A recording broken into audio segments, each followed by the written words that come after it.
como dije, el tema de hoy día es una característica del Espíritu Santo que no está en Gálatas, pero que está en el libro de Efesios.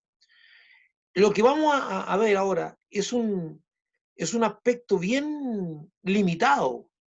Si ustedes pues quieren que ampliemos más la cosa, la podemos ampliar, pero la justicia es un atributo también de Dios. O sea, Dios es justo, Dios es fiel.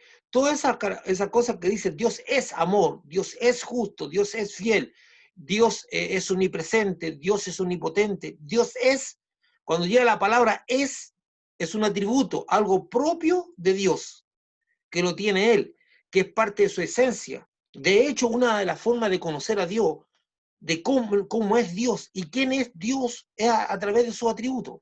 Estudiamos sus atributos, por ejemplo, decir que Dios es amor nos empieza a mostrar la esencia de Dios. Dios es amor, Dios nos ama incondicionalmente, Dios nos ama, pero también Dios es justo.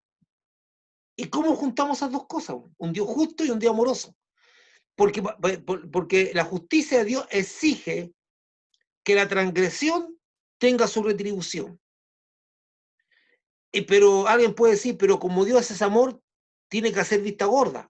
O sea, las dos cosas son parte de la esencia de Dios, la justicia y el amor. Entonces, Dios establece en su amor un camino para satisfacer su justicia. Pero Dios, que es justicia, no puede, no soporta hacer vista gorda de la injusticia. Y por eso, Dios, a todo esto, Dios, hay mucha gente que dice que Dios debiera intervenir en el mundo para resolver todas las injusticias que hay en el mundo y todos los problemas del mundo. Dios no va a intervenir más allá del plan que Él trazó. ¿Cuál es el plan de Dios? El plan de Dios es Jesucristo. El camino de justicia nuestro es Jesucristo. Esa es la salida que Dios le dio a la humanidad. Dios no va a arreglar este mundo. Este mundo está caído y Dios no lo va a arreglar, no lo va a parchar, ni lo va a hacer nada. Este mundo no hace nada Dios por este mundo. Una de las cosas que nosotros debemos entender es que Dios no va a hacer algo por este mundo. Dios no va a solucionar los problemas de este mundo. Lo que va a hacer Dios, destruir este mundo y hacer un mundo nuevo. Eso es lo que va a pasar. No va a haber otra posibilidad. Estoy viendo si alguien me está llamando porque sentí que sonó el teléfono, perdónenme. No va a solucionar el problema. Este mundo se destruye por fuego y no queda nada. Y por eso el Apocalipsis termina. Apocalipsis, que es la revelación final, dice, vi descender una nueva Jerusalén y vi un cielo nuevo y una tierra nueva. Entonces, Dios no quiere redimir este mundo. Dios quiere hacer un mundo nuevo para su redimido. Dios no quiere pescar este mundo y establecer un sistema de justicia. Estableció un plan espiritual para que nosotros nos acogiéramos a Él. Entonces, ¿cómo podemos conocer a Dios? A través de sus atributos. Dentro de los atributos de Dios está la justicia. Dentro de los atributos de Dios está el amor. Pero también ese atributo forma parte de las características del fruto del Espíritu, que es lo que Dios también quiere que hagamos. Cuando Dios dice que nos hizo a su imagen y semejanza, imagen tiene que ver con carácter y semejanza tiene que ver con capacidades. ¿Qué significa eso? Imagen quiere decir que nosotros, Dios quiere que tengamos el carácter que Cristo tiene. Dios nos hizo con el carácter de Cristo y con todas las características. Por eso ahora el plan de redención, de restauración que tiene Dios es que volvamos a tener el carácter de Cristo, que nosotros obtengamos el carácter de Cristo en nuestra vida. El plan de Dios es que nosotros en nuestro desarrollo lleguemos a ser como Cristo. Que originalmente el primer Adán era como Cristo. Su caída arruinó todo. Después viene, dice, imagen y semejanza. Dios no hizo pequeños dioses. ¿Y cómo dice usted, pastor, pequeños dioses? Sí, porque en nuestras manos está todo el mundo y tenemos autoridad. Dios nos dio autoridad sobre animales, entonces nosotros determinamos cosas en este mundo. De hecho, usted puede pasar, mire lo que voy a decirle, usted puede pasar ahí por su patio y de repente ve un bichito o ve una mosca, pues le pega con el matamosca y lo mató. Usted ve una hormiga y la aplasta a la hormiga. Usted toma decisiones. De hecho, usted tiene en su poder contaminar o no contaminar este mundo, todos los seres humanos. Tenemos muchas cosas que podemos hacer en este mundo. O sea, tenemos una tremenda autoridad sobre este mundo para transformarlo y para destruirlo o para arreglarlo. Por eso somos imagen y semejanza. Así como Dios gobierna el universo, Dios nos dio la posibilidad también de ejercer autoridad sobre este mundo. No tengo tiempo para una profundización teológica, porque supuestamente esa autoridad la perdimos y se la dimos al diablo el día que Adán y Eva desobedecieron a Dios. Pero Dios es justo y Dios es fiel y Dios es amor. Son atributos de Dios. Entonces vamos a empezar a compartir el power que tengo para hoy día para compartir con ustedes. A partir de... Vamos a compartir el power. Entonces, a lo mejor, hermano, a lo mejor es tan denso este estudio, es tan denso que me voy a tomar el tiempo y a lo mejor lo hago en dos partes. De hecho, tengo ganas de hacerlo en dos partes, porque no, son demasiados los textos que hay para discutir, son demasiadas las cosas que hay para conversar. Entonces, probablemente para que lo podamos digerir bien, no me voy a tirar totalmente ahora. Voy a abarcar una parte nomás del estudio para que lo podamos ver tranquilamente. Porque no estamos apurados, nada nos apura para poder ver con tranquilidad este atributo, que es muy parecido al atributo del amor, tiene muchas cosas, y esto es una característica del fruto del Espíritu Santo. Estamos estudiando entonces la serie, el Ministerio de Bethesda, estamos estudiando la serie El fruto del Espíritu, y esta hora nos toca la característica de la justicia. Leo. Entonces, el texto de Gálatas, que ya lo vimos en su integridad, son las 9 características del fruto del Espíritu, dice, más el fruto del Espíritu es amor, gozo, paz, paciencia, benignidad, bondad, fe, mansedumbre, templanza. Contra tales cosas no hay ley. Todas esas características ya las vimos. Usted las puede repasar, yo le envío los apuntes y usted las puede ver ahí. Que dentro de las características del fruto del Espíritu, lo que produce el Espíritu en nosotros, lo que manifiesta el Espíritu, que es súper importante, es el amor. Nosotros venimos desde la creación con una capacidad de amar en áreas que no son el amor de Dios, necesariamente. Tenemos la capacidad de amar filialmente de hermano, la capacidad de el amor eros, que es de pareja, pero el amor ágape, que es el amor de Dios, eso lo da Dios, eso viene de Dios. Entonces, cuando hablamos del fruto del Espíritu, que se manifiesta y decimos amor, es el amor de Dios, ese amor que es sublime, que no tenemos, es el amor que cuando Dios te dice que debemos amar al enemigo y tú dices, ¿y por dónde lo puedo amar? ¿Cómo lo puedo amar? Si el tipo me tiene el corazón hecho pedazo, si la persona me tiene su actitud para conmigo, me ha destrozado, ¿yo cómo voy a amar a una persona así? Entonces, ese amor no es humano, viene de Dios. Ese amor no viene de hombre alguno. Y después está el gozo, que va más allá de la alegría, vimos la paz, que sobrepasa todo entendimiento, la paciencia, la benignidad, la bondad, la fe, la mansedumbre, la semana pasada vimos la templanza. Dice, contra tales cosas no hay ley.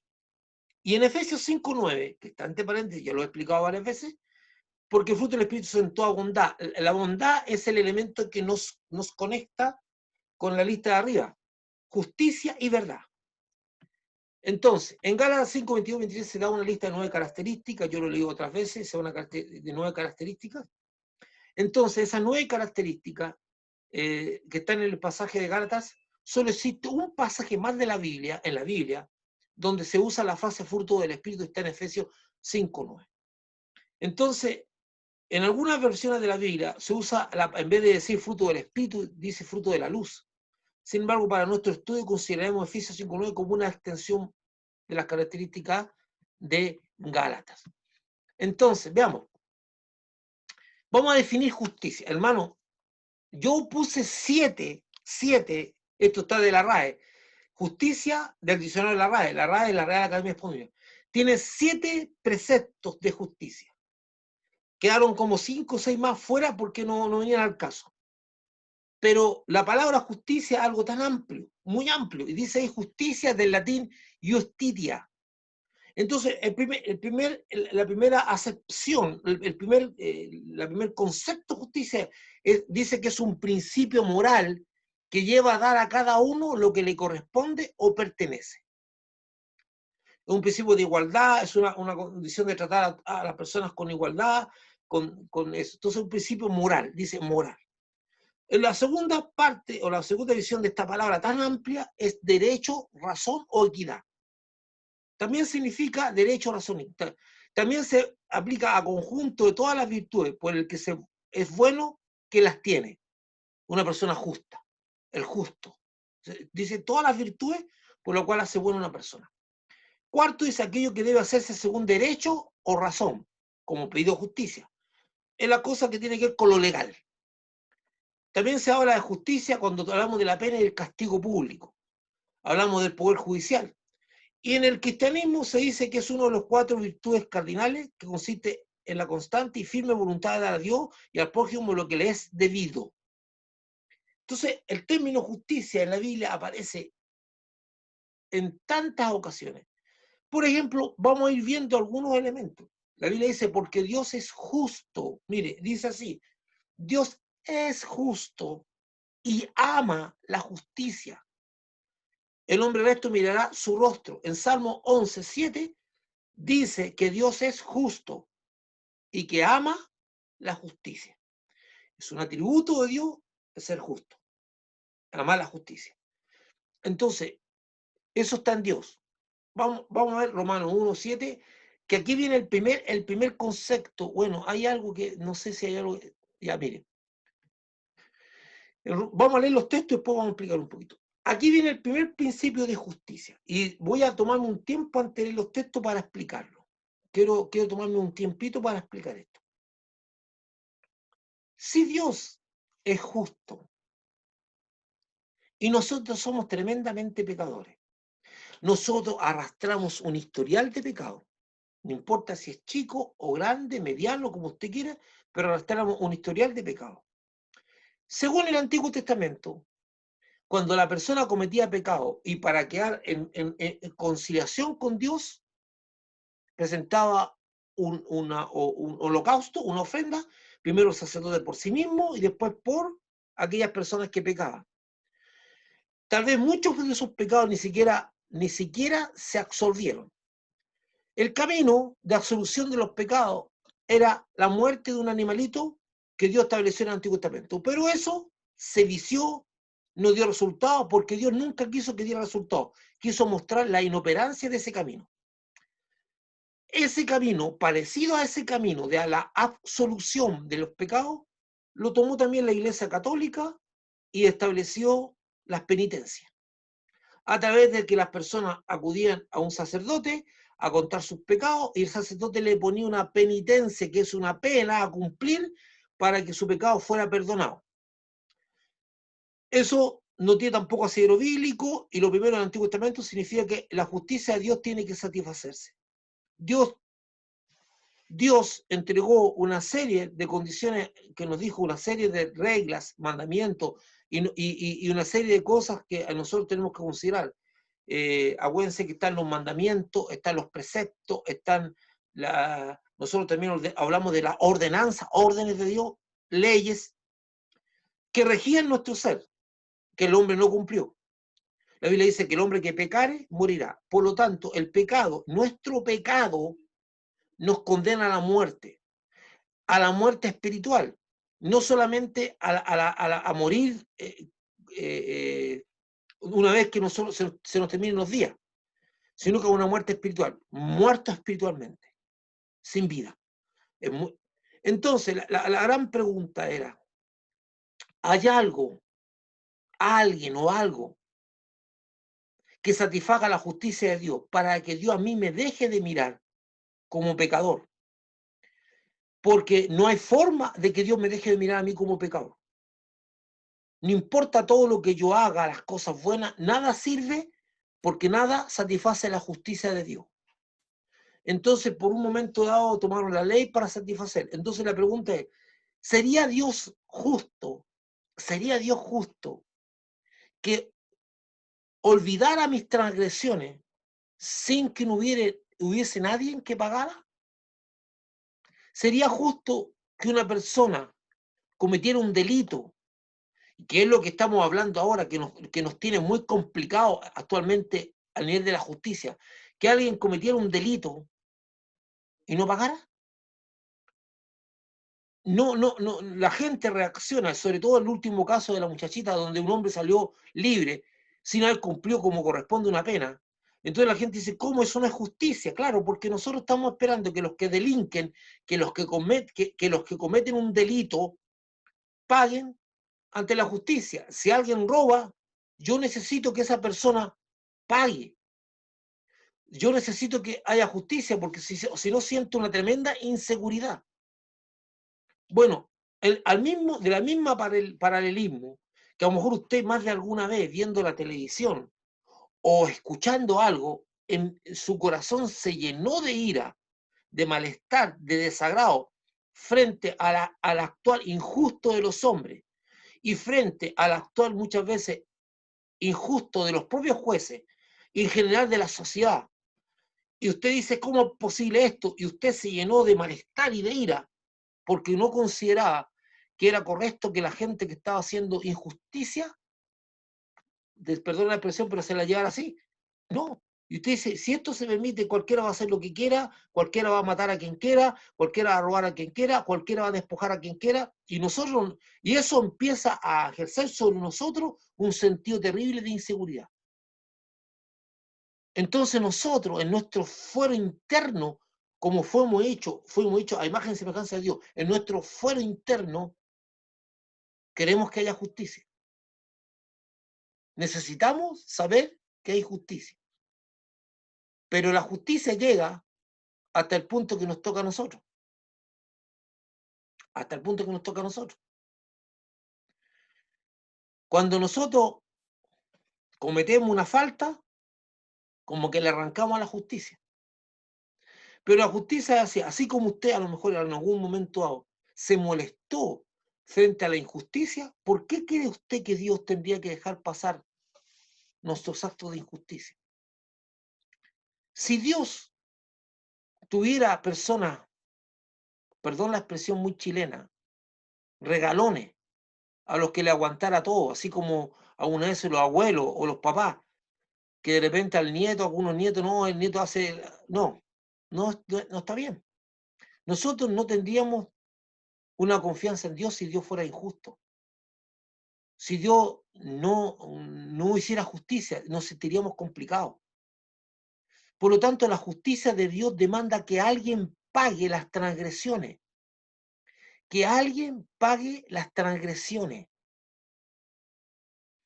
Entonces la pregunta es, ¿quién paga?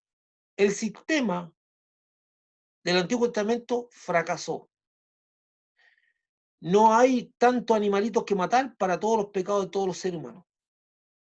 Más ahora, si en ese tiempo eran unos cientos de miles o unos cuantos millones, habría que exterminar a todos los animales de la tierra para pagar los pecados a través del sacrificio de un animal. Entonces, y tampoco eso funcionaba, porque saliendo de una transgresión, entramos a otra. Entonces, aquí aparece el sentido de justicia de Dios, y es lo que yo quiero compartir con usted en algunos textos para que leamos. Vamos a ver el primer aspecto de la justicia. Dios nos hace justo. ¿Cómo es que Dios nos hace justo? ¿Cómo es que Dios se pone unos lentes así especiales, se los pone y nos empieza a ver justo? Pero cuando se saca esos lentes, nos ve injusto.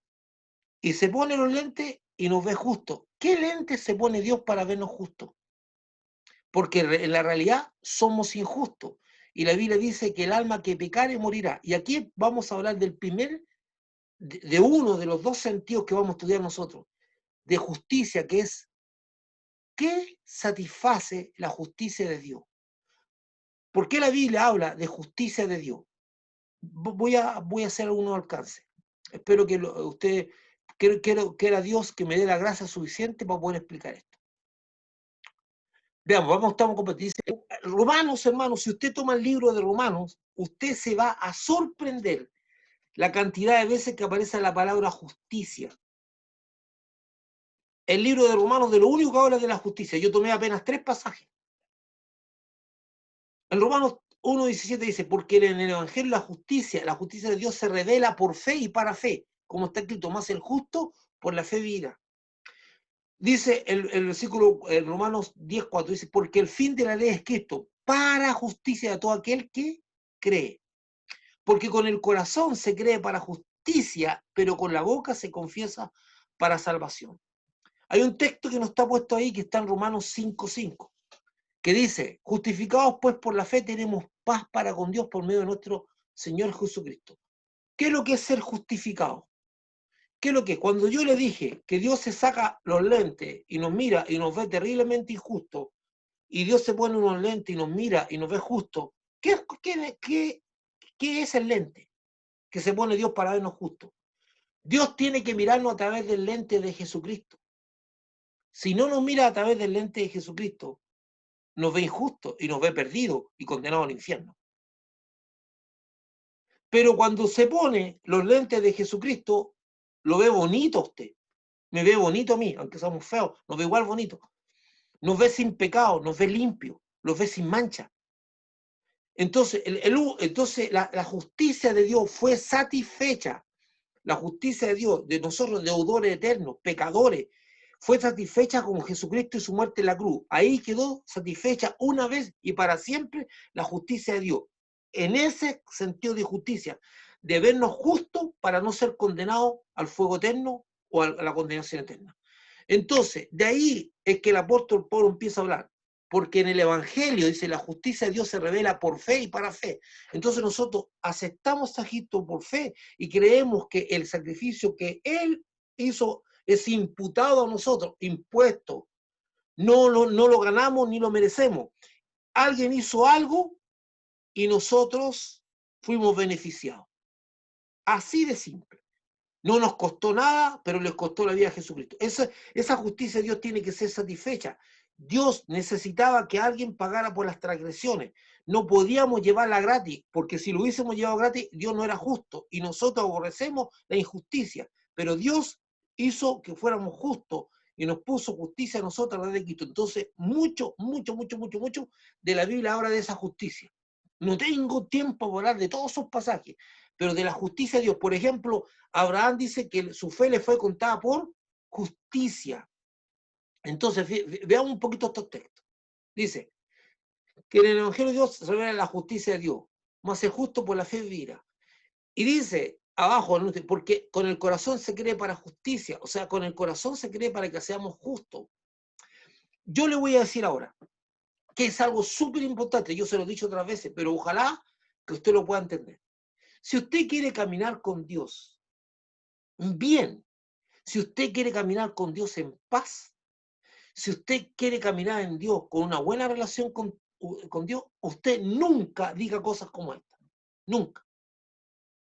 No, si yo soy una persona que me porto bien, yo no le hago mal a nadie. Yo soy una persona correcta. Yo creo que Dios, yo no tengo problemas con Dios. Eso se llama autojustificación.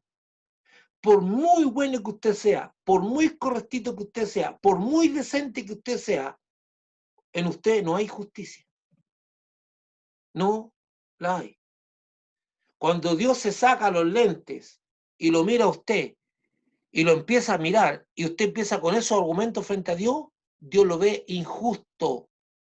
Dios aborrece, escuche esto que le voy a decir, Dios aborrece a todo hombre, mujer que encuentra justicia en sí mismo. Su justicia está en Dios, está en Jesucristo. Jesucristo es su justicia. Por eso dice, justificados pues por la fe tenemos paz para con Dios por medio de nuestro Señor Jesucristo. Dios nos ve justo por Jesucristo, pero usted nunca encuentre justicia en sí mismo, ni se autojustifique. Nunca se autojustifique ante el pecado ni nada, ni dé razones. No importa cuál sea, no haga lo que hizo Saúl. Saúl, cuando fue confrontado por Samuel, Saúl empezó a dar argumentos para autojustificarse por qué no había obedecido a Dios. En vez de decir, yo pequé, empezó a decir, primero que nada, lo están pillando en la desobediencia y es contumaz. ¿Qué es lo que es contumaz? Una persona contumaz es la persona que persiste en el error, aunque la evidencia de su pecado, de su error, está a la vista y él persiste en decir no. Entonces, va Samuel y le dice, ¿por qué no hiciste lo que Dios te mandó? ¿Y qué es lo que dice Saúl? Dice, sí lo hice. A ver, ¿cómo dice Samuel? ¿Qué son esos mugidos de vaca y esos ruidos que escucho Dios de ganado? Cuando Dios te dijo, ve y destruye todo, todo, todo y no dejes nada, nada de esas personas, de ese rey, de ese pueblo, de esa ciudad. No dejes nada. Entonces, cuando es pillado en la mentira y en la contumacia de decir que sí hizo lo que Dios le mandó, cuando la evidencia era que no lo hizo, empieza con algo que se llama autojustificación. En vez de decir, sí, yo me equivoqué, te pido perdón a Dios, no hice lo que Dios me mandó, empezó a decir, ah, no, es que el pueblo, que primero fue una cosita tan bonita, tan tierna, tan amorosa, porque nosotros los canutos somos mandados a hacer también para hacer lo mismo, para encontrar argumentos. No, pero es que lo que queríamos hacer era pescar esos animalitos y ofrecérselo como ofrenda a Dios. Uy, que suena bonito, ¿ah? Suena lindo, pues. Suena muy de Dios, suena muy cristiano.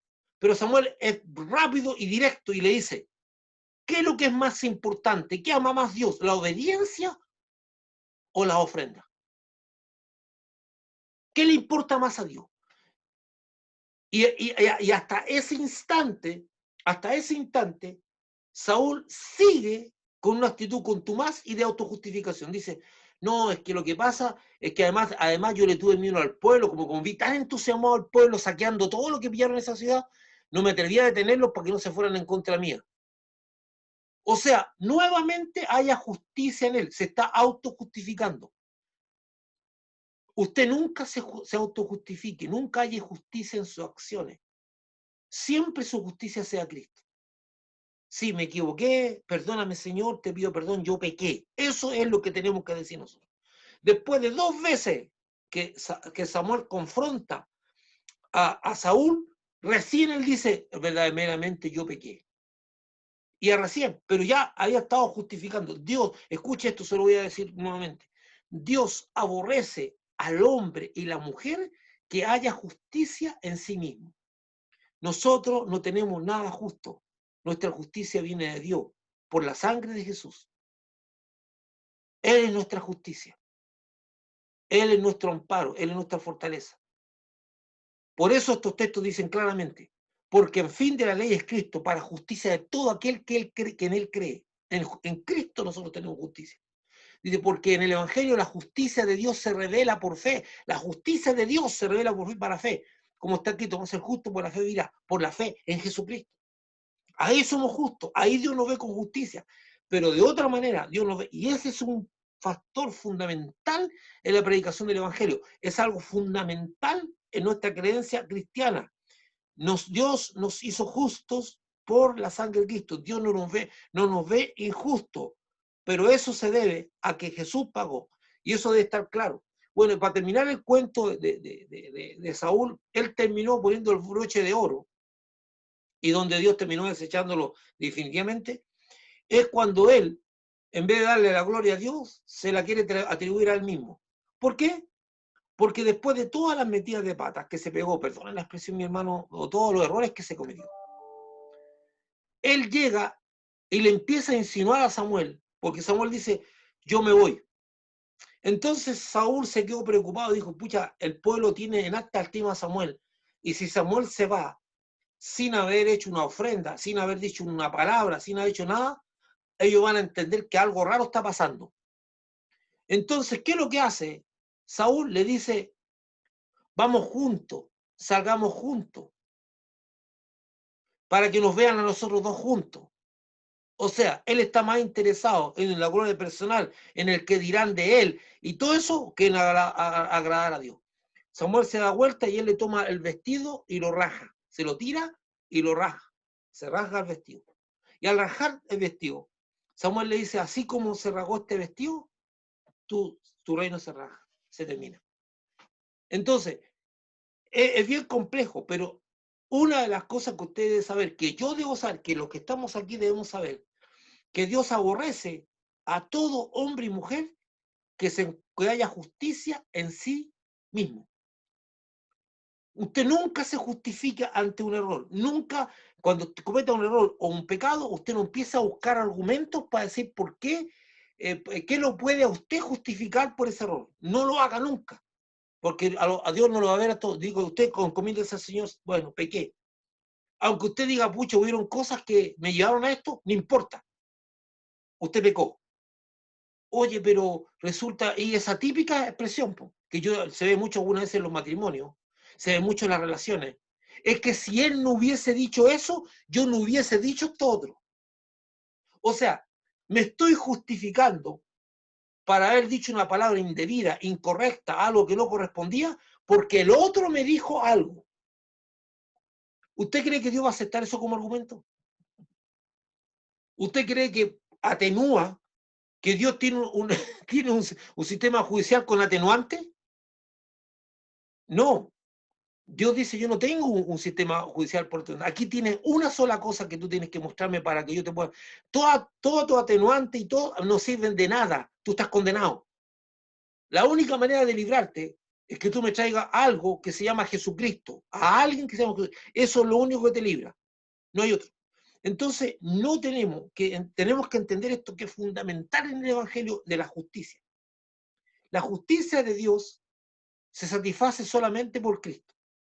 No, usted nunca encuentre autojustificación, autojusticia en usted. No se autojustifique, no haya justicia en usted, nunca. Porque eso hace que Dios lo mire con malos ojos y no le agrade. Su justicia está en Cristo Jesús. Él es su justicia. Cada vez que usted comete un error, clame a Jesús y dígale, Señor, en el nombre de Jesús, Él me limpió en mi pecado, yo me arrepiento, pido perdón, aunque usted en su mente diga, pero es que yo no fui yo no soy totalmente culpable. No, sáquese solamente. Dios juzgará a quien tenga que juzgar, Dios juzgará a la otra persona que tenga que juzgar, cualquier cosa, pero usted no encuentre justicia en sí mismo. Porque dice que el Evangelio dice, porque con el corazón se cree para justicia. O sea, yo creo, dice, porque el texto ese del capítulo 10 de Romanos 10, tiene un texto anterior que dice, esta es la palabra de fe que predicamos, que si confesares con tu boca que Jesús es el Señor y creyeres en tu corazón que Dios lo levantó de los muertos, serás salvo. Y dice, porque con el corazón se cree para justicia. El creer en mi corazón que Dios lo levantó de los muertos, en creer en Jesucristo, me opera para justicia. Entonces Dios llega de ver a un Samuel Reina horrible, lleno de pecado, hediondo a pecado, se pone los lentes así y me empieza a ver bonito. Y me empieza a ver limpio. Porque me mira con los lentes de Jesús. Y a Dios usted también lo mira con los lentes de Jesús. Pero cuando se saca los lentes de Jesús, no lo ve nada de bien, amor. Hermano, amigo, no lo ve nada. Lo ve horrible. Lo ve lleno de pecado. Sin amor. Sin nada. Pero se pone los lentes de Jesús y lo ve limpito, sin pecado, sin nada de suciedad. Lo ve con su nombre escrito en el libro de la vida. ¿Me entiendes? Entonces es súper importante. Ahí tenemos el primer concepto de justicia. Dios nos hace justo y nos pone justicia, no porque lo merezcamos, sino y la justicia de Dios tiene que ser satisfecha. Y lo único que satisfizo la justicia de Dios es Jesucristo. No hay otro. Dios no puede ser satisfecho de otra manera que no sea por la justicia de Jesucristo.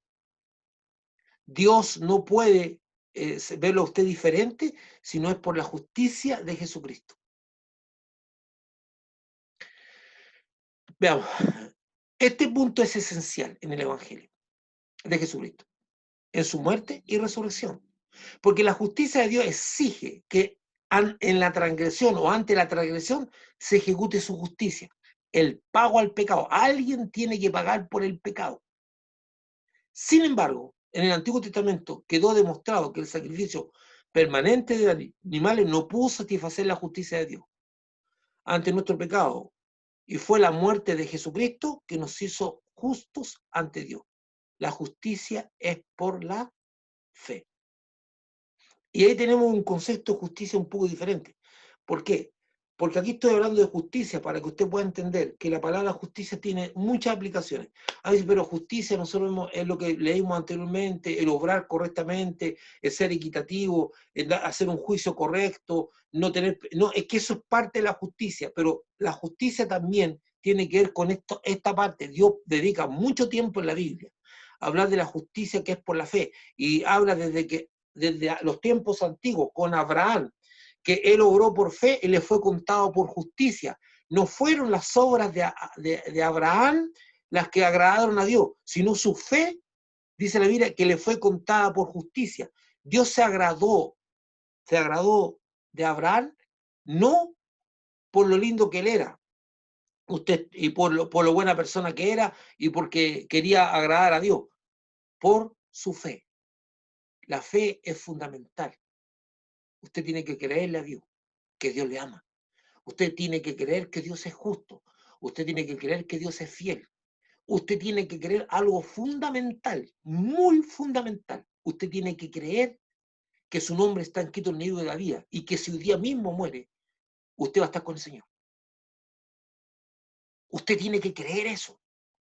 Porque usted, quiera o no quiera, yo, quiera o no quiera, todos los que me están escuchando aquí ahora en la pantalla, quieran o no quieran, vamos camino a la muerte. Envejecer y no destino a morir. La única forma que nos evitemos eso es que el Señor venga y nos arrebate. Pero nosotros vamos camino a la muerte. No lo vamos a poder evitar. Y yo debo creer que Él tiene un lugar para mí en el cielo. Como dice Pablo, yo sé en quién he creído y que es poderoso para guardarme en aquel día. Por eso, usted no se aferre tanto a este mundo. Vívalo, páselo, haga todo, cumpla el propósito de Dios para usted en su vida aquí, cúmplalo. Haga lo que tiene que hacer y lo que Dios le encomendó, pero su destino no está aquí. Esto puede ser un puerto, pero no su destino. Esto puede ser un lugar de atraque, pero no su destino. Su destino está con el Señor. Mi destino está con Cristo. Su destino está con Cristo. Aquí estamos cumpliendo una misión, algo que nos encargó Dios, pero no es esto. Porque yo no quiero vivir en la eternidad con un cuerpo aquejado de las dolencias y todo eso. Y la promesa que me hizo Jesucristo, que yo iba a resucitar con un cuerpo nuevo, glorificado, diferente, porque yo no puedo evitar. Han pasado los años, yo no soy la misma persona que era antes. Usted tampoco es la misma persona que era antes. Están apareciendo el desgaste y el deterioro típico del cuerpo, que no lo podemos evitar. Lo podemos paliar, pero no evitar. Las arrugas van a aparecer, los huesos se van a empezar a complicar. Eso no lo podemos evitar. Y lo único que le pedimos a Dios es que nos sostenga y que nos dé alivio a nuestros males. Pero usted no puede tomarse una pastillita de rejuvenol o el agua de esa fuente de la juventud que aparece en las películas, ¿verdad? No, sí, pero no su esperanza, mi esperanza está en la palabra de Dios. Entonces, viene ahí lo importante, que Dios le dice que usted y yo y todo el mundo va a tener que compadecer ante el tribunal de Dios. Va a tener que compadecer. Mire, yo hago esta analogía. Siempre, para mí, es un privilegio, no morboso, no morboso. Es un privilegio predicar en los funerales. Porque siento que es la oportunidad para que las personas que escuchen la de Dios están más sensibles. Y siempre en los funerales tengo este ejemplo. Digo yo, si la persona que murió es una persona convertida, yo le digo que tanto ella como un no convertido, un día tendrán que compadecer ante el tribunal de Dios. Dios los va a llamar. Y sorpresa, supongamos que es una persona no convertida, que nunca se entregó a su vida a Jesús. Y Dios le va a decir, tú fuiste aquí, fuiste allá, hiciste, y le va a mostrar toda su vida, hiciste aquí, hiciste aquello, toda su vida. Entonces, una vez que termine la persona con el peso de la santidad de Dios sobre él y el peso de todas las pruebas sobre él, va a tener que agachar su cabeza y después Dios va a decir, apartado de mí, hacedor de maldad, al fuego eterno preparado para el diablo y sus ángeles. Y después le toca a usted, o me toca a mí. ¿Y usted cree que va a ser diferente? No hay ni una diferencia. Va a decir, tú fuiste aquello, fuiste aquí, fuiste allá, pa. y nuestra vida va a ser desnudada en todos nuestros pecados. No hay ni una diferencia con el pecador. Pero va a pasar algo extraordinario en ese momento. Porque en ese momento se va a parar Jesucristo. Se va a poner frente a Dios y le va a decir, sí, Padre, Samuel hizo esto, hizo aquello, hizo acá, hizo allá, hizo esto, pero yo pagué por él. Este es mío. Qué tremenda diferencia, ¿no? O sea, fuera de tener la esperanza que vamos a resucitar con un cuerpo nuevo, glorificado y todo eso, porque eso es el destino de estar con el Señor, no este mundo, este no es nuestro destino, el Señor es nuestro destino. Usted tiene que comprender también que no basta con que ese sea su destino. Además, usted tiene que saber y entender que usted va a tener que pasar por el juicio y debe salir exitoso en el juicio. Y para que usted salga exitoso en el juicio, Dios tiene que mirarlo con justicia. No tiene que ver un pecado en usted, no tiene que ver nada feo en usted. Y eso es imposible humanamente. Pero es posible cuando Dios se pone los lentes de Jesucristo y lo ve a usted a través de Jesucristo. Cuando lo ve a través de Jesucristo, lo ve limpio de pecado, lo ve completamente, entonces le va a decir la frase que usted quiere escuchar. Dice, bienaventurado hijo, entra al gozo de tu Señor. Adelante. Pero ese es nuestro destino. Entonces ahora tenemos que entender que dentro de la Biblia está esta palabra justicia, y que dentro de los significados que tiene la palabra justicia no es solamente la justicia entre hombres, sino que es súper importante entender que la palabra justicia es cuando Dios nos hace justo a nosotros, nos atribuye justicia. Dios primero que nada es justo. Otra cosa que usted tiene que entender, Dios es justo. Mire, hermano, mucha gente, muchos cristianos no entienden que la única intervención que va a hacer Dios en la tierra ahora, después de venir Jesucristo, es la venida para juicio. Usted y yo debemos entender una cosa súper importante, que el Señor Jesucristo vino como abogado la primera vez, pero la próxima vez viene como juez. La primera vez vino como abogado de usted y mí, pero la próxima vez Él viene como juez. Entonces, si la gente y los cristianos quieren que Dios intervenga en el mundo, la intervención que va a hacer no va a ser buena, porque Dios no va a arreglar nada de este mundo, ni de esta sociedad, ni de los gobiernos, ni de la economía, ni nada de eso. Dios no va a arreglar nada de eso, porque eso el dominio prácticamente lo tiene tomado el diablo. Y todas las cosas se tendrán que sujetar a Cristo y terminar, y vendrá el fin, y vendrá el juicio. Es el propósito de Dios. Todas las cosas sometidas a Cristo. Pero Dios dice que va a ser una nueva tierra y un cielo nuevo. Entonces, Dios no estaba pensando. Ahora, si usted quiere que venga el Señor, hay muchos que se van a perder. Por eso no esperamos que el Señor venga antes de tiempo, esperamos que Dios venga cuando se cumpla el número. Y por ahora nos queda pega que hacer, nos queda trabajo que hacer, es proclamar al Señor como la única alternativa. Algunos escucharán, otros no, pero que uno escuche, bendito sea Dios. Tenemos trabajo. Usted tiene que orar por su familia, usted tiene que orar por sus hijos, usted tiene que orar, porque si usted lo ama, usted debería realmente preocuparle el destino eterno de ellos. Y confiar en las palabras de Dios. Confiar en que la semilla que usted puso en sus corazones tendrá que dar fruto. Y por más que el diablo haya tratado de dañarlo a través incluso de la misma estructura eclesiástica, de la misma iglesia, usted tiene que confiar que Dios es poderoso para guardarlos para aquel día. Usted tiene que confiar que el diablo no va a poder hacer nada con respecto a lo que Dios hizo y a las promesas que dio. Y usted tiene que reclamar las promesas de Dios para su familia. Usted tiene que reclamar las promesas de Dios para su familia. Señor, tú prometiste, tú y tu casa serían salvos. Así es, pues. Dice, pero es que yo veo a mi hijo tan lejos. Eso es lo que usted ve, pero usted no conoce el corazón de él, ni de ella. No sabe las luchas. Esta es una lucha terrible que el diablo está lidiando para que la gente no crea. Entonces usted tiene que creer. Usted tiene que creer en su corazón, que dejó una herencia, que dejó un legado. Y eso es la labor que usted tiene que tener. Para eso está, para transmitir justicia, para ser de bendición. Su trabajo no ha terminado. Va a llegar tiempo que se va a acabar y Dios le va a decir, mira, te voy a llevar, ya, tu cuerpo está desgastado. Sí, es interesante lo que dice Pablo, es increíble como Melvin dice. Dice, he peleado la buena batalla, he acabado la carrera. y se despide. Pablo, con una tranquilidad enorme, dice la Biblia, que reúne a los hermanos de una iglesia en la playa y les dice, ya no veréis más mi rostro. ¡Ey! Quedó el llanterío enorme. Dice Pablo, no lloren, porque yo no voy a estar mal. Yo voy al encuentro de mi Señor. Y Pablo saca esa frase que es tan famosa, tan llena de gracia. Dice, para mí, el vivir es Cristo y el morir es ganancia. Cerro, dice, estoy aquí para servir a Cristo y me gozo y disfruto de lo que Dios me dice. Pero yo tampoco estoy complicado con lo que se venga. Lo que se viene tiene que venirse y yo voy a estar más. Ojalá todos nosotros pudiéramos tener esa confianza.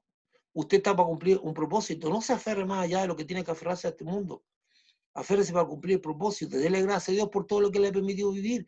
Dele gracias a Dios por todo lo que la oportunidad y la oportunidad que le sigue dando. Dele gracias a Dios. Ahora usted no va a poder evitar ciertas cosas, ni yo las puedo evitar.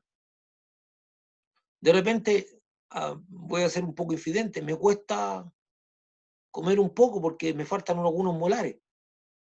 Soné nomás, pues, como dice, se salen, pues, se terminan, pues se van cayendo. Eso lo dice, lo dice incluso Eclesiastés, acuérdate de tu creador en tu día de tu juventud, antes que vengan los días malos. Y empieza a decir todo lo que te va a faltar, ¿verdad? Pero esa es la realidad. Es la realidad que tenemos que vivir. Nos dice el viejo hombre, el hombre el exterior se va desgastando, pero el hombre interior, mire la promesa espectacular, el hombre interior se va renovando de día en día. Eso no depende de su condición física, depende de su relación con Dios. Si usted tiene una relación profunda con Dios, usted nunca se va a deteriorar interiormente. Y escuche esto, el hombre interior vence al hombre exterior. Porque el hombre exterior, ¿qué es lo que hace con nosotros? Nos amarga, nos entristece, nos deteriora. Pero si el hombre interior suyo está fuerte, no va a permitir que el hombre interior a usted lo perjudique, que lo amargue. Y ahí es donde usted tiene que centrarse, en el hombre interior. Y el hombre, incluso el hombre interior, produce salud exterior. Perdone que me haya tomado este tiempito, hermano, pero necesito hacerle aclarar algunas cosas, que nosotros vamos a enfrentar el juicio de Dios y necesitamos que Dios nos vea justo. Y cuando la Biblia dice que la justicia viene de Cristo. Un consejo que le doy, mi hermano, un consejo. Por eso yo apliqué, alguien me dice, pero Samuel, tú no eres culpable de muchas cosas. Yo soy culpable de lo que soy. Yo sé que soy culpable de cosas, porque nunca voy a decir ante Dios, oh, yo no soy culpable. Yo sé que no puedo ir ante Dios con ese discurso, no importa las cosas que me hayan pasado en la vida. Yo tengo que ir con el discurso, sí, Señor, yo también he pecado. Me encanta el enfoque que tiene Daniel. Usted sabe, Daniel, en el capítulo 9 de Daniel, Daniel tiene una oración sorprendente. Usted sabe cómo andaba Daniel, un jovencito que llegó a Babilonia. Perdona que me extienda más, pero necesito explicar estas cosas para que entendamos la justicia de Dios.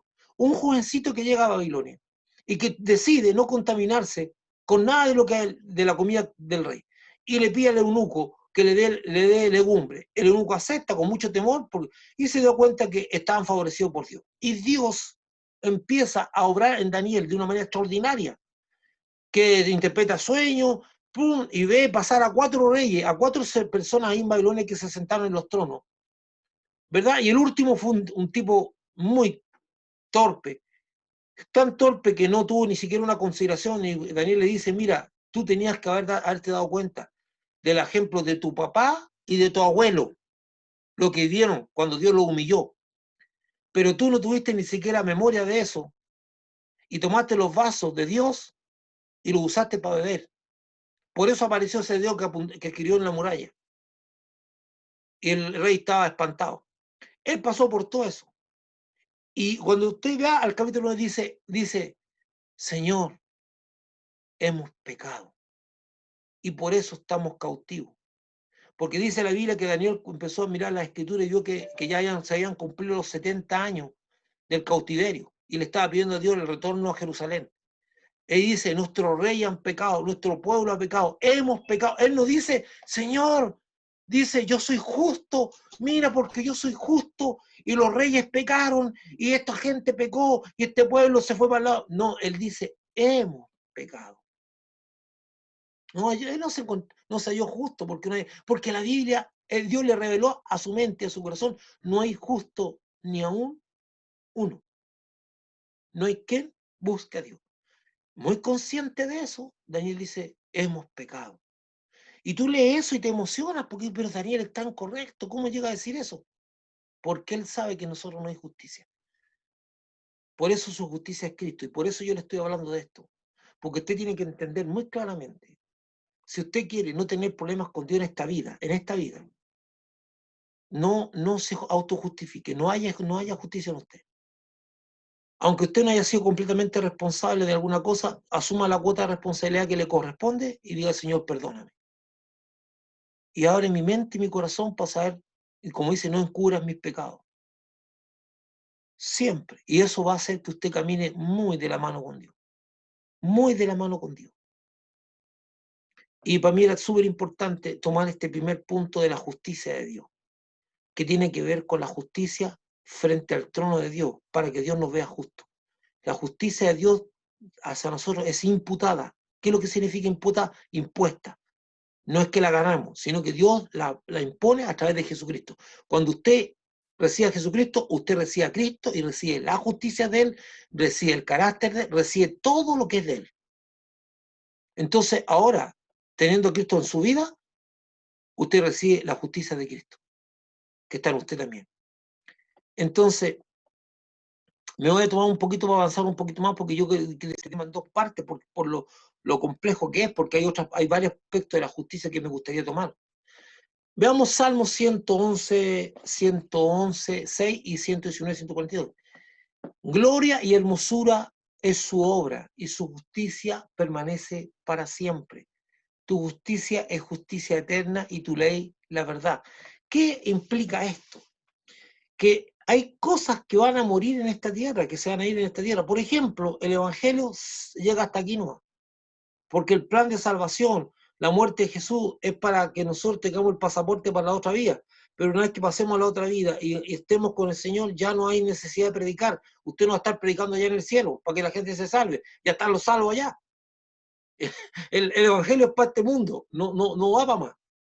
Pero, y como dice Pablo, la profecía y el don profético y otros dones son de este mundo, no van más allá. Usted me está entendiendo, ¿verdad?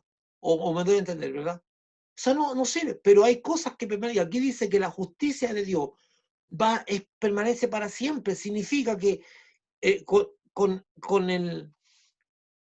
nuestra partida y al unirnos al Señor como su pueblo salvado, vamos a gozar de la permanente presencia de la justicia de Dios en medio de nosotros. Él es justo y va a ser justo siempre. Entonces, la justicia de Dios es un atributo de Dios que Él quiere que nosotros también tengamos, en parte. La justicia de Dios es uno de sus atributos de Dios, es decir, es propio de la naturaleza de Dios, es parte de su esencia. Dios es justo y su justicia permanece para siempre. Por eso debemos confiar en Él y que su justicia prevalecerá sobre toda injusticia. Escuche eso, su justicia prevalecerá sobre toda injusticia. Dios no ha perdido el control de nada, de este mundo. Usted va a ver mucha injusticia en este mundo. Y Dios va a retribuir en esta tierra y en la otra vida todas las cosas. No crea usted que la gente pasa inmune por esta vida sin recibir la retribución. Usted se va dando cuenta de que hay un mundo tremendamente injusto. Y la justicia está desde el más pequeño, porque desde el más pequeño hasta el más grande está la injusticia. Nosotros algunas veces nos sentimos los portadores de la justicia, pero no muchas veces no actuamos con justicia ni con verdad. Acusamos de ladrón a medio mundo y somos tan ladrones como ella, porque algunas veces robamos impuestos, robamos un clic, robamos algo, hacemos cualquier cosa por no pagar lo que te corresponde pagar, o así, y estamos robando, no nos damos cuenta, y nos sentimos mejores que otros. No somos mejores que nadie. Usted no es mejor que nadie. No es mejor que otras personas. Usted no es mejor. Somos todos iguales. La gran bendición es que usted tiene su palabra para ir creciendo, para ser mejor persona cada día, para acercarse al carácter de Cristo. Y usted tiene al Señor. que los justifica y los hace justos. Pero no somos mejores. Dice, debemos confiar en la justicia de Dios. La justicia de Dios se aplica. Voy a leer unos textos más, porque yo dije voy a hacer 2 partes porque no quiero agotarlos, pero dice Deuteronomio 6:25, 2 Timoteo 3:16 y Efesios 8:10. Hermano, había muchos textos, yo elegí algunos porque es imposible, si no, no nos alcanza el tiempo. Dice, y tendremos justicia cuando cuidemos de poner por obra estos mandamientos delante de Jehová nuestro Dios, como Él nos ha mandado. Y tendremos justicia. O sea, la justicia está en que nosotros, cada uno de nosotros, nos propongamos cumplir los mandamientos. Y ahora, usted me podrá decir, pastor, pero se hace tan difícil. Claro que se hace difícil. Y aquí viene lo súper interesante. Porque Dios nos da punta sin hilo. Él es perfecto. Usted se recuerda de Ezequiel, y eso lo vamos a ver un poquito más adelante. Estoy adelantándome un poco. Cuando dice Ezequiel, ahí está, aquí está, perdón, en Hebreo 8:10, en Ezequiel también está, pero Hebreo dice abajo, dice, pondré mis leyes en la mente de ellos y sobre su corazón las escribiré. Eso es un trabajo del Espíritu. Usted tiene que ser una hoja dispuesta, un corazón dispuesto para que Dios escriba la ley. Usted tiene que desear la ley. Entonces dice, pero pastor, ¿cómo yo lo puedo hacer para tener justicia? Dice, cuando voy a poner por obra todos los mandamientos, ¿cómo lo voy a poner por obra si yo? Porque Dios va a escribir las leyes de Él en su corazón. Por eso esto se llama fruto del Espíritu, no fruto de mi esfuerzo. Y dice que Dios dice que escribió con su dedo las tablas de la ley en el monte Sinaí, que leo con el dedo. Ahora la pregunta es, ¿cómo escribe? ¿Cuál es el dedo de Dios? ¿Cuál es el dedo de Dios? El dedo de Dios es el Espíritu Santo. Dice si por el dedo de Dios echo fuera a los demonios, ¿qué echa fuera el Espíritu Santo? El dedo de Dios es el Espíritu Santo. Entonces dice, escribiré mi ley en su mente y las pondré sobre su corazón. Es el Espíritu que las escribe en su mente y en su corazón. Y eso depende de cuánto usted deje. Porque si usted está cuestionando la ley de Dios porque usted no quiere, porque aquí que allá, porque hay algunas leyes que no le gustan, y hay gente que dice, incluso entre los cristianos dicen, yo no estoy dispuesta a poner la otra mejilla, ni siquiera tratan de entender el texto, ni siquiera tratan de buscar a Dios, Señor, explícame este texto que yo no lo entiendo. Nada de eso, empiezan a decir cosas. ¿Cree usted que Dios va a escribir la ley en su corazón si yo tengo una predisposición a cuestionar la ley de Dios y su mandamiento? Hay muchos cristianos que están en conflicto con Dios y su ley. Hay cosas que no le agradan de los mandamientos de Dios y no los quieren cumplir. Y no los quieren cumplir. Ni siquiera le preguntan a Dios cómo puede hacerlo. Ni siquiera le dicen a Dios, mira Dios, esto es tan difícil para mí, esto es tan complicado cumplirlo, pero yo lo quiero hacer. Ayúdame a que eso esté en mí. Escribe esa ley en mi corazón. No, sencillamente no le agrada, la cuestionan o se olvidan o no la quieren discutir o se justifican. Y por eso Dios no puede escribir la ley en el corazón. Porque Dios tiene eso. La cosa es tan simple. O tú lo quieres entero a Dios o no lo quieres, pues. No es lo que me conviene, es lo que me gusta. Por eso yo le digo a la gente que cuando iba a hablar conmigo a la oficina, me presentaba un problema y como que decía, quería que Dios le resolviera esa área de su vida. Yo le dije, Dios no parcha vida, la hace entera de nuevo. Dios quiere cambiarte entero, no esa pura parte. Quiere cambiarte entero. Entonces hay gente que quiere, no, que yo quiero que me arregle esto, no. No, si Dios quiere toda tu vida, no una parte. Dice, toda la escritura es inspirada por Dios y útil para enseñar, para redarguir, para corregir y para instruir en justicia. Entonces nosotros tenemos conocimiento del sentido de justicia de Dios a través de la escritura. Dice que a través de la escritura Dios nos habilita en su justicia. Dios nos muestra su justicia. Dios nos lleva a su justicia. Es a través de la escritura que vamos entendiendo cuál es el sentido de justicia de Dios. Es re complicado esto, hermano. Yo voy a cerrar esto acá para terminar y esta parte, que como digo, yo lo voy a volver a retomar, pero quiero decir, mire el conflicto, la información que Dios le da. Información extremadamente importante.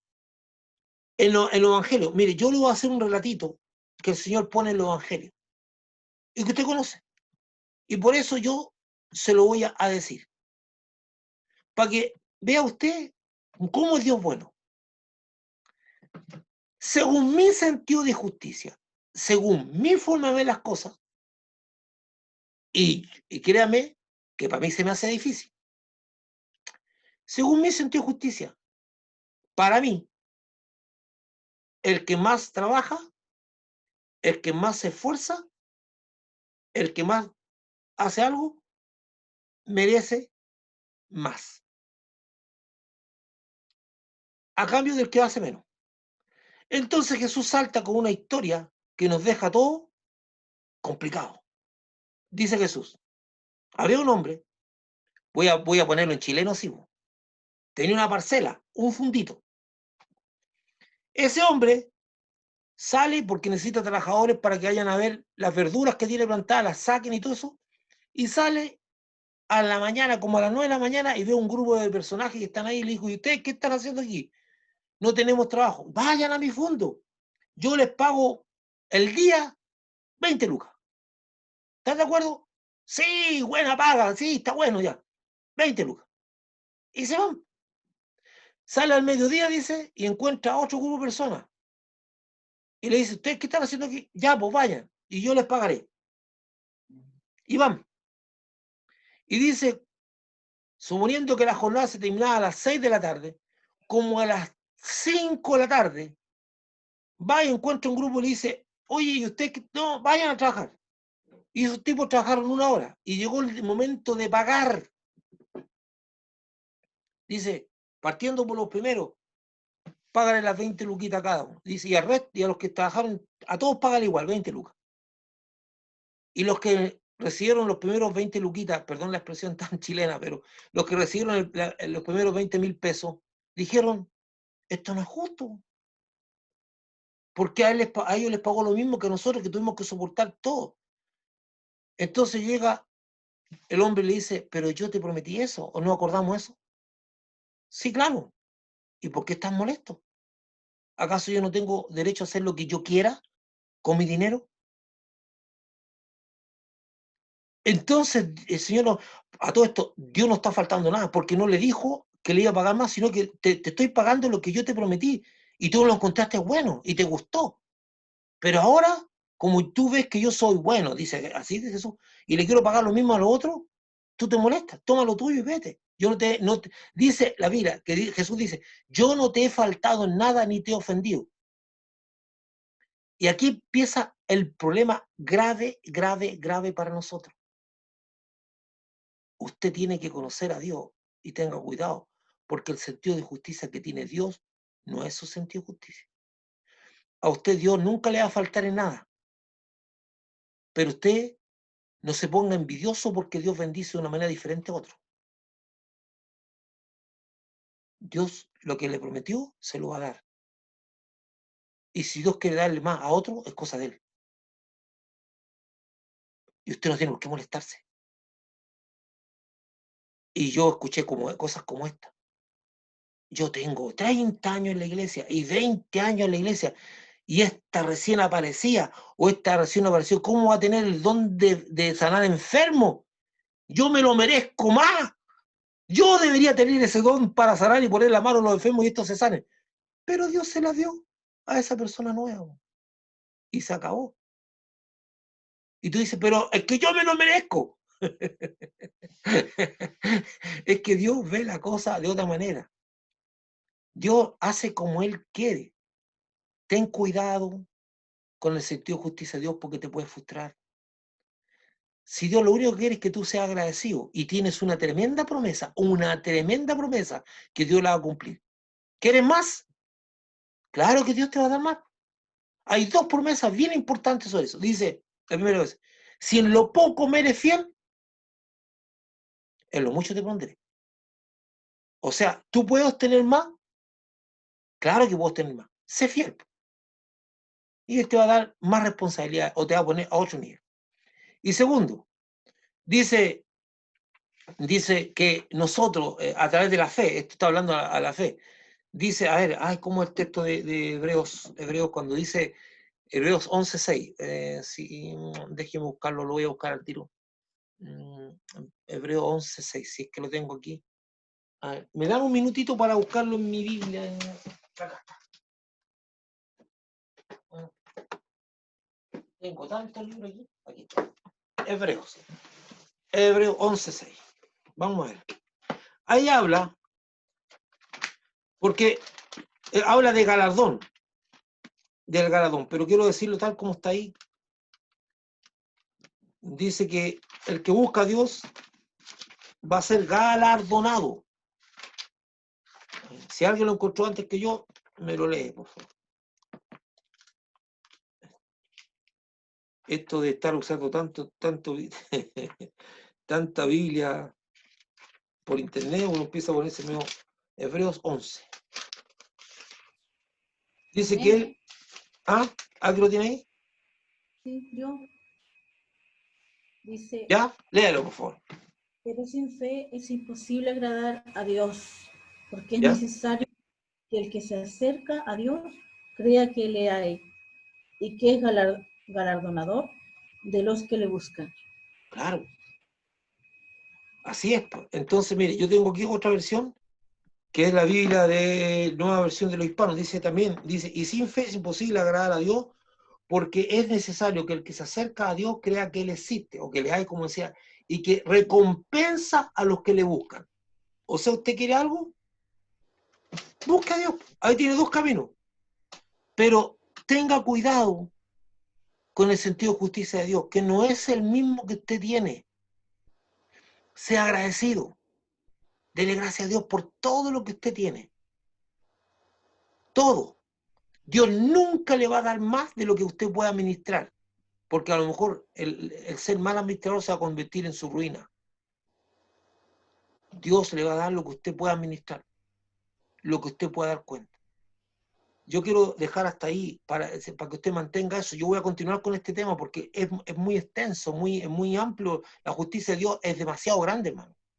Entonces, pues tenemos que ver qué es lo que significa actuar por justicia en este mundo, qué es lo que es la injusticia de este mundo, qué espera de nosotros Dios para que actuemos con justicia. Entonces, pero hay un punto de lo que quiero rescatar hoy día, es que usted necesita aparecer justo ante Dios, o si no, vamos de hecho al infierno. Así de simple. Y la única manera que Dios lo vea justo es que usted tenga a Cristo en su corazón y usted haya aceptado lo que Cristo, y Dios lo va a ver justo. La única manera. Si no, Dios no lo va a ver justo, se lo digo así. Entonces, esa parte de la justicia de Dios tenemos que comprender. Justificados pues por la fe, tenemos paz para con Dios por medio de nuestro Señor Jesucristo. Dice que la justicia es por la fe. Y habla, pero hermano, yo no tengo tiempo. Si usted agarra Romano, usted va a ver que lo único tema de Romano es la justicia satisfecha de Dios. Y acuérdese que en Romano usted tiene también el hombre la alma que pecare ciertamente morirá. Y tiene muchas otras cosas. Y ahora estamos hablando que la justicia de Dios es eterna, permanece para siempre, es un atributo de Dios. Y lo último que está es, si tenga cuidado con su sentido de justicia. Yo le planteé un ejemplo muy simple, un ejemplo claro y simple. ¿Cuál es ese ejemplo claro y simple? El ejemplo de lo que Jesús habla, de por qué Jesús contó esa historia. ¿Por qué Jesús? Para que entendiéramos que lo que usted considera justo, y ojo, porque ese hombre que presentó una queja, un reclamo, no se le fue injusto. Por eso el hombre le dice, ¿acaso no te pagué lo que te prometí y tú estuviste de acuerdo? No es que la parábola muestre una injusticia de parte del Señor. No, no, no. Le dije, ¿no te pagué lo que convenimos? ¿Por qué te enojas? Si yo le quiero dar lo mismo a este otro. Tenga cuidado, porque nosotros no valoramos lo que Dios ha hecho en nosotros y muchas veces nos estamos comparando con otros. En todo debemos ser agradecidos. En todo. Ahora usted quiere más, hay camino para más. ¿Cuál es el camino para más? Si en lo poco me eres fiel, en lo mucho te pongo. Un camino. Segundo camino, dice, que se acerca a Dios debe creer que Él existe, que Él es, y que es recompensador o galardón. ¿Qué diferencia hay entre un don y un galardón? Los dones los da el Espíritu, los galardones son un premio a su búsqueda de Dios. Usted no puede decidir qué don tiene, porque se lo da el Espíritu, a cada uno le da el don que él quiere. Pero el galardón puede ser un regalo, algo que usted siempre anheló tener en su corazón. Incluso puede ser un don que usted quiso tener y Dios dice, tú me has buscado con alta búsqueda, con alta pasión, tú me has buscado con todo tu corazón y yo te voy a regalar algo que tú quieres. Y Dios se lo da. O sea, además hay camino para más. No hay forma, no hay sentido a la envidia. Porque Dios estableció puertas hermosas para encontrar más. La justicia de Dios es grande. Él es justo, Él es fiel y Él es sabio. No sé si alguien tiene algo que decir para terminar esta primera parte. Voy a seguir con el tema la próxima semana, ¿ya?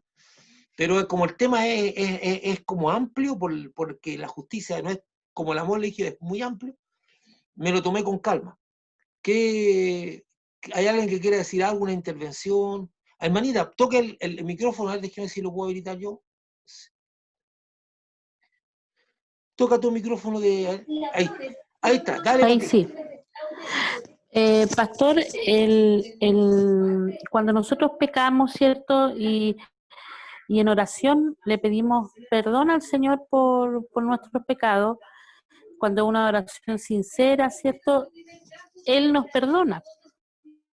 Sí. Lo que yo pienso, que Él nos perdona porque nos ama cuando nosotros nos equivocamos, Perdón, Pati, de forma perdón que te consciente interrumpa. o Perdón que te interrumpa. inconsciente. Sí, pero perdón que te interrumpa. No es lo que tú piensas, es lo que dice la Biblia. La Biblia dice que si confesamos nuestros pecados, Él es fiel y justo para perdonarnos y la sangre de Cristo nos limpia. O sea, no es lo que dice la Biblia, Él te perdona. Perdón, sigue. Mi pregunta es que cuando llegue el momento de que estemos en la presencia del Señor, porque usted decía en el fondo que en ese momento llegaba el momento que Él iba a ser juez, ¿cierto? Claro, Y que Jesucristo iba a estar un poco ahí, no sé si siento como mediador o no sé, Jesucristo va a estar ahí un poco reclamando lo que es de mediando, Él. reclamando. ¿Vamos a ser juzgados por los mismos pecados que pedimos perdón o por otros pecados? No, nuestra vida va a ser expuesta tal como fue. Y va a ser expuesta como es. Mira, a ver. Es que, por ejemplo, un ejemplo, si yo pequé, no sé, teniendo envidia o no manejando mi carácter, ya. Yo le pido perdón al Señor de una manera sincera y después cuando yo esté en la presencia, ese mismo pecado va a ser uno de los que el Señor me va a decir, a ver, mira, esto pasó contigo, tú actuaste de esta manera. Aunque yo le haya pedido perdón. Mira, porque a mí me interesa que la palabra te conteste. Miriam, tú tienes la versión Reina y Valera ahí, porque yo tiene la versión Reina y Valera. ¿Tú te puedes ir, por favor, al capítulo 20 de Apocalipsis?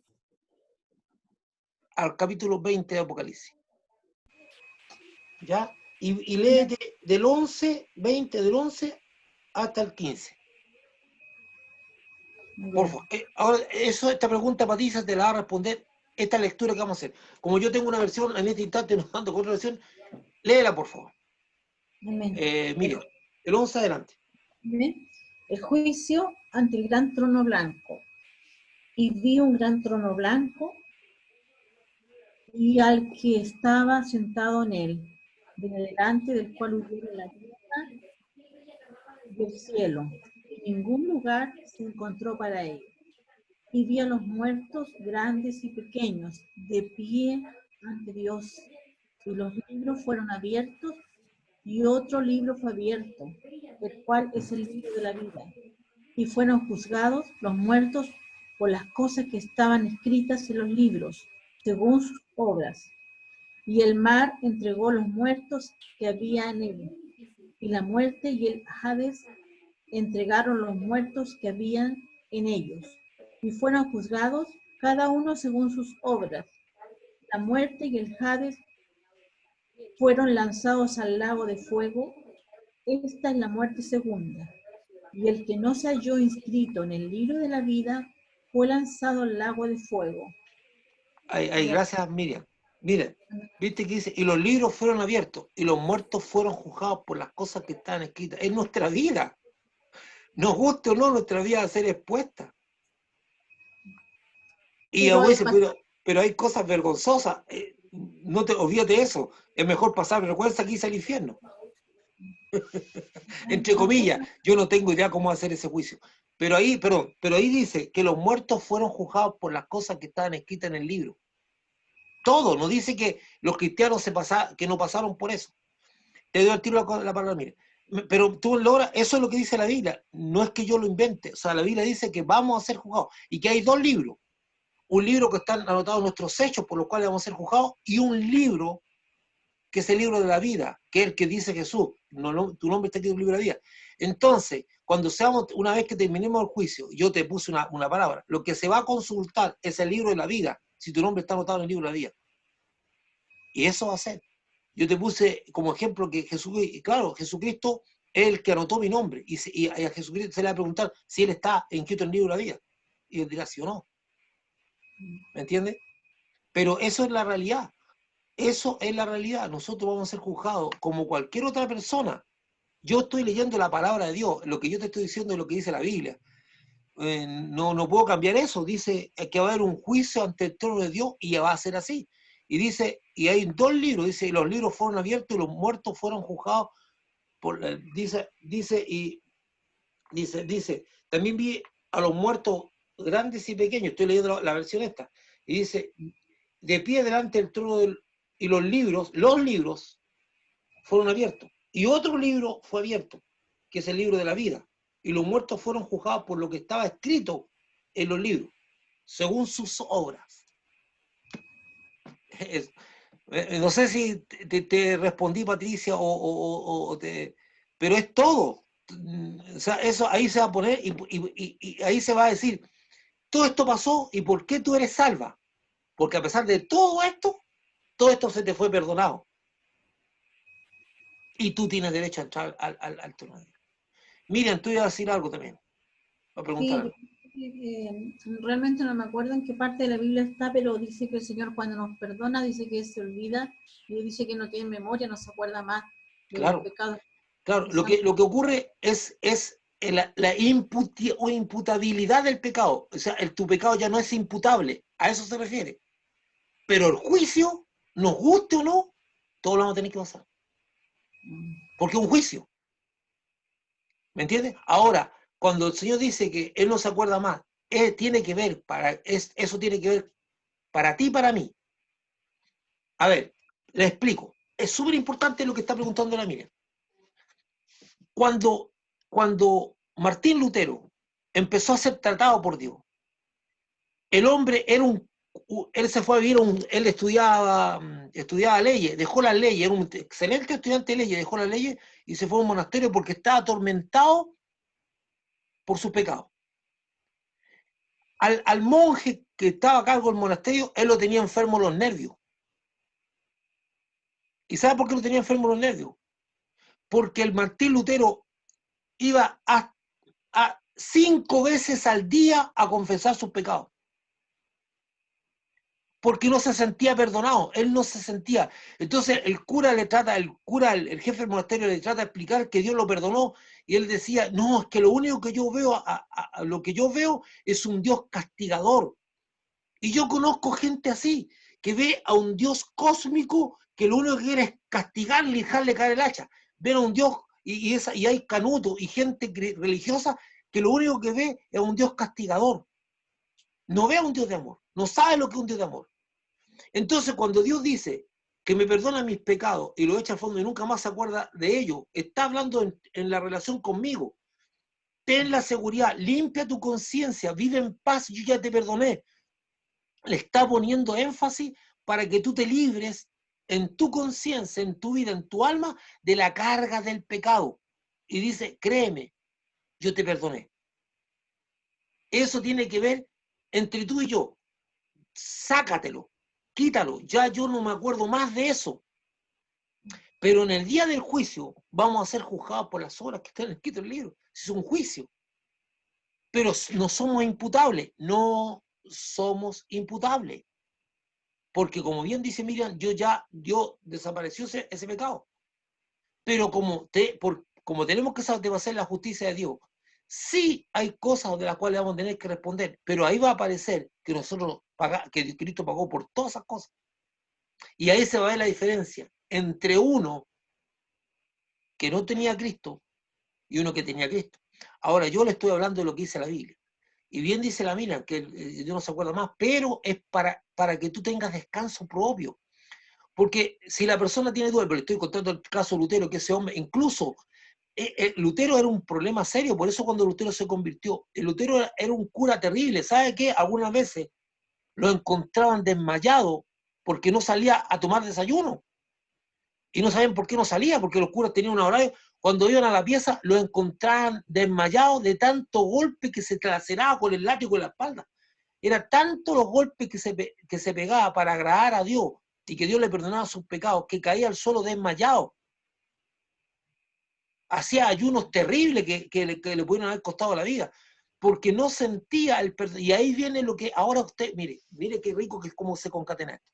Ahora usted puede entender lo que es la gracia. La gracia es una impartición. Una persona que no recibe gracia de Dios, nunca. Entonces, ¿qué es lo que es la gracia? Cuando tú hayas gracia ante los ojos de Dios, porque una cosa es que Dios te diga que te perdonó, pero yo quiero sentirlo. Quiero saber cómo es que eso. Entonces ahí opera la gracia, que la gracia no es un concepto, la gracia es una impartición. Cuando tú hayas gracia ante los ojos de Dios, viene ese suministro de gracia, que es del Espíritu Santo, que te toca de la punta del pelo hasta la punta de tus pies, y nadie te tiene que explicar que eres perdonado. Tú en tu interior sabes que eres perdonado. Está la gracia operando. La gracia es fundamental. Cuando una persona, escuche esto, cuando una persona no se siente perdonada, es porque no ha hallado gracia ante Dios. La gracia no es un costeto, por eso a mí me molesta tanto que digan que la gracia es un regalo. Eso es pescar la gracia y reducirla a una cosa pequeña, ínfima, sin significado. La gracia no es un regalo, la gracia es una impartición de Dios a tu alma, por la cual tú te sientes perdonado, desde la punta de tu cabeza hasta la punta de los pies, y nadie te lo tiene que explicar. Tú percibes el perdón de Dios, te inunda ese perdón. Entonces, cuando una persona que le ha pedido perdón a Dios, entonces la pregunta es, ¿por qué no haya gracia? Y aquí empieza el problema. Porque la Biblia dice que Dios resiste a los soberbios y exalta a los humildes. da gracia a los humildes. Entonces tú te tienes que cuestionar profundamente si eres o no soberbio. Porque la soberbia tiene muchas formas de esconderse. Algunas veces la soberbia se disfraza de humildad. Me doy a entender, ¿verdad? Pero para cada cosa Dios tiene una respuesta. Si tú no te sientes perdonado y no hallaste gracia, tú no hallaste gracia, considera tu vida. Y realmente toma una actitud humilde, porque Dios resiste a los soberbios y da gracias al humilde. Perdón, no sé si alguien más tiene que decir esto, pero estamos en la misma parte que la justicia de Dios, la justicia imputada a Dios. Hermano Luis, ¿te va a decir algo? Lo veo como... Ya, adelante, hermano. Quiero también, como la pregunta de la hermana Patricia, la vemos a través de la palabra de Dios. Amén. Como cristianos nosotros, cuando venimos a la presencia de Dios, ya hemos sido perdonados del pasado. Ahora, desde aquí para adelante, comienza la etapa de nuestra santificación. Cierto. Y es ahí donde tenemos que mirarnos a la luz de la palabra de Dios, en el espejo. Cuando dice en el Salmo 24, 4 o 3, ¿quién subirá al monte de Jehová? ¿Y quién estará en su lugar santo? Y nombra 4 condiciones bastante claras para esta limpieza.